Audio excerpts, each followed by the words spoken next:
Hello friends, मौसम या आप सभी का एक बार फिर से मेरा चैनल में स्वागत है। तो आज के वीडियो में बताने वाला हूँ कि मैंने क्या इस वीडियो का कंटेंट है। तो मैंने इस वीडियो में जो एक स्केच बनाया जो कि कंपटीशन के लिए बनाया था। ये कंपटीशन जो है artistankitjashmatiya, जो कि एक यूट्यूबर है, आर्टिस्ट है वो। आप उनका चैनल जाके देख सकते हैं। उनका ये पहला या दूसरा ही वीडियो होगा। उन्होंने कंपटीशन के लिए एक ऑर्गेनाइज़ किया था, तो उन्होंने फ़ोटो भी बता रखा है आपको कौन सा बनाना है, मतलब सारे इंस्ट्रक्शन बता रखे हैं उन्होंने।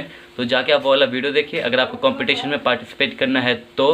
और ये वाला वीडियो देखिए। मैंने इस वीडियो में जो स्केच बनाया वही वाला स्केच बनाया, मैंने भी पार्टिसिपेट किया इस कंपटीशन में। तो ये वीडियो जो है आपकी हेल्प करेगा अगर आप कंपटीशन में पार्टिसिपेट करोगे तो अगर इसने हेल्प करे, ये अगर इस वीडियो ने आपको हेल्प किया है या फिर करेगा, तो फिर आप इस वीडियो को एक लाइक कर दीजिए, कमेंट कर दीजिए, शेयर कर दीजिए। कैसा लगा आपको कमेंट करके बताइए।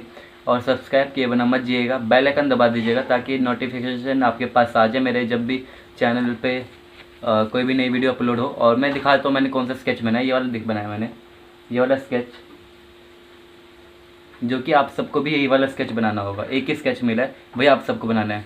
तो जाके वीडियो देखिए और keep watching my video till the and तक देखिएगा वीडियो बस।